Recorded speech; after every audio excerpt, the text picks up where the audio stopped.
The Diplomat, 22nd of September 2023, Beyond High-Interest Debt, a new chapter for China and Zambia? Zambia is facing life in Chinese enslavement due to China's total debt trapping it. Hakainde Hichilema, the president of Zambia, returned home after spending nearly a week in China from September 10 to 16. Journalists conjectured before the visit that settling debts must be the primary focus of the visit. However, this betrays a minimal comprehension of the dynamics in China-Zambia, and, in fact, China-Africa, ties. After visiting China following the pandemic, Hichilema is the sixth head of state from Africa to do so, joining presidents from Tanzania, Algeria, Eritrea, and Benin. Previous studies conducted by Development Reimagined have revealed a long-term positive association between increased Chinese investment and collaboration and African leaders' travels to China. During these visits, agreements are finalized. With 9 trips to China by its leaders since 2003, Zambia is one of the most active African nations regarding Chinese involvement. This aligns with Zambia's status as the third largest destination on the continent for Chinese FDI. It's not a new trend. China and Zambia collaborated during the anti-colonial movements, and they quickly developed strong diplomatic relations following Zambia's independence in 1964. During his first visit to China in 1967, Zambia's founding president, Kenneth Kaunda, discussed the establishment of the famous Tanzania-Zambia Railway, TAZRA, with the country's younger officials. The so-called Liberation Project connected Zambia's Copperbelt province to the seaport of Dar es Salaam, achieving a significant economic goal that at the time was difficult for multilateral and other bilateral financial organizations to acknowledge and justify. It significantly decreased Zambia's reliance on South Africa's apartheid government and still colonized Rhodesia, now Zimbabwe. China intervened to supply money in its place. As a result, the railway came to represent Chinese support for Pan-Africanism. It catalyzed a vast infrastructure development program that defined China's cooperation with Africa. During the 2018 Forum on China-Africa Cooperation, FOCAC, summit in Beijing, the presidents of Zambia and China had their most recent face-to-face encounter. Zambia was portrayed as a significant victim at this delicate moment when the idea of debt trap diplomacy had just come to light.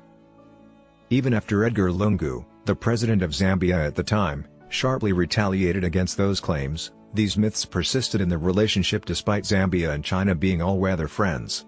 Incidentally, Kaunda is credited with coining this widely used term in Chinese diplomacy. The debt problem was made worse by the COVID-19 outbreak.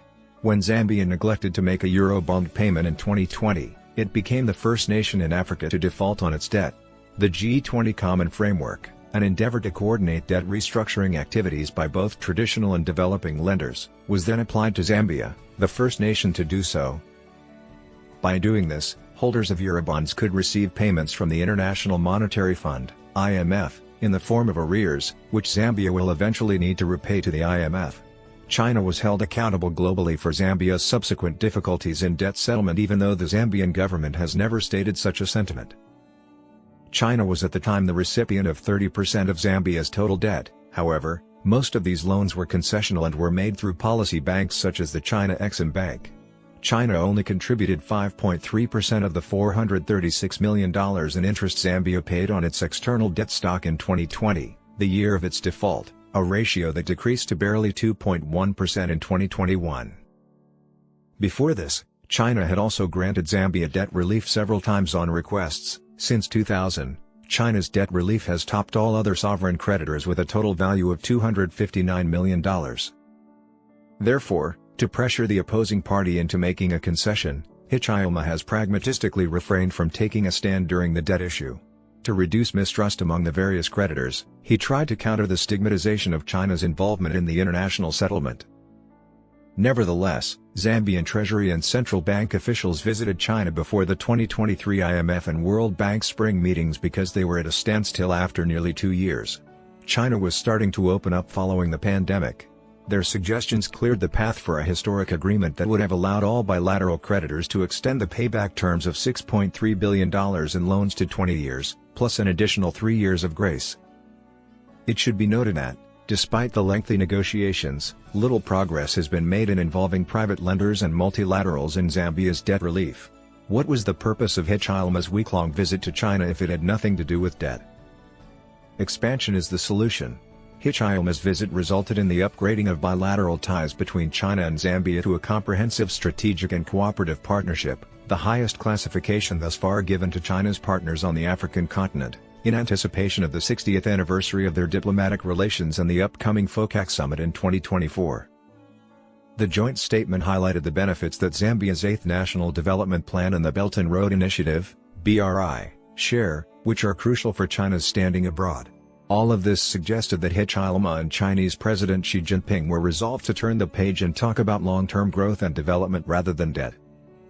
One of the visit's highlights was the Chinese commitment to assisting Zambia in realizing its goal of becoming an industrial center by utilizing its resource endowments. China's imports from Africa are primarily made up of minerals, which made up 57%, $67.09 billion, of all imports in 2022, Zambia being the second largest source, according to the China-Africa and Trade Relations Report 2023. As a result, Zambia is among the select few nations in Africa with a positive trade balance with China. The government of Zambia, however, wishes to diversify the trade pattern, particularly in manufacturing and value-added services. Hichilema began his 6-day visit in Shenzhen, China's tech hub, before he arrived in Beijing. Hichilema invited tech behemoths like ZTE, Huawei, Tencent, and BYD to utilize Zambia's resources for producing essential components. Memorandums of understanding were inked with Huawei to enhance ICT infrastructure and ZTE for a smartphone assembly plant. The Zambia Development Agency secured 2 investment commitments during Hichilema's visit to Jiangxi Province. Jiangxi Special Electric Motor Company will invest $290 million for a lithium battery manufacturing plant in Zambia's southern province, and Pingxiang Washu Technology will build a wind and solar hybrid power generation project worth $800 million. All of this makes perfect financial sense. Zambia is very competitive in producing renewable energy systems and components within the continent because of its copper deposits, established processing facilities, and electricity infrastructure powered by clean energy. Hichilema gave regulatory clarification on taxation, for example, earlier this year at the mining indaba in Cape Town, South Africa, to help the industry move past resource nationalism. He also emphasized his strong desire to collaborate with foreign investors to capitalize on the nation's potential in the essential minerals for the green transition. These agreements reached while visiting China are tangible steps toward realizing the government's goal. In addition, Hichilema succeeded in getting China to promise to fund new and old significant infrastructure projects, despite persistent global rumors that China is no longer making these kinds of loans. The Tazara railway network is anticipated to be rehabilitated in the first quarter of 2024. There are also new projects in the works, such as the Kabwe Solar Photovoltaic Power Plant, the Lusaka-Livingstone-Kazungula Bridge Roadway, and the Ndola-Lusaka Dual Carriageway, which was previously put on hold since a loan was cancelled as part of Zambia's debt management. Not to mention, Hichilema also succeeded in getting China to commit to importing more agricultural goods from Zambia, including blueberries, expanding on the 2022 deal for the export of soybeans and increasing investment in agro-processing, fertilizers, pesticides, and agricultural machinery. All of these agreements help Zambia achieve its 3 main goals: increase export potential to China or other nearby nations, create jobs, and lessen dependency on imports. The objective is to support Zambia's growth, raising incomes and fortifying the long-term financial viability of the nation. Naturally, China is interested in diversifying its sources of economic growth and supply chains and guaranteeing that Zambia's future debts are repaid.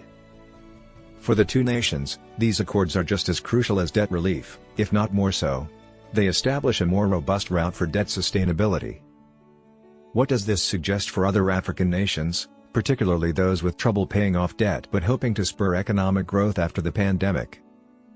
At the very least, Zambia has learned the fundamental lesson that you don't get what you don't ask for. Zambia actively sought bilateral and multilateral debt resolution, and in the end, Zambia's initiative, contrary to what some have said, paved the way for a deal rather than IMF advocacy.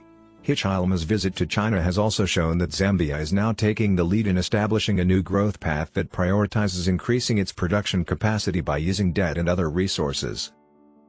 The same can be done by other African leaders who are in China. As the Belt and Road Initiative approaches its 10th anniversary, China is working to establish a reputation among its partners on the continent as a supplier of public goods and a champion of real-world development.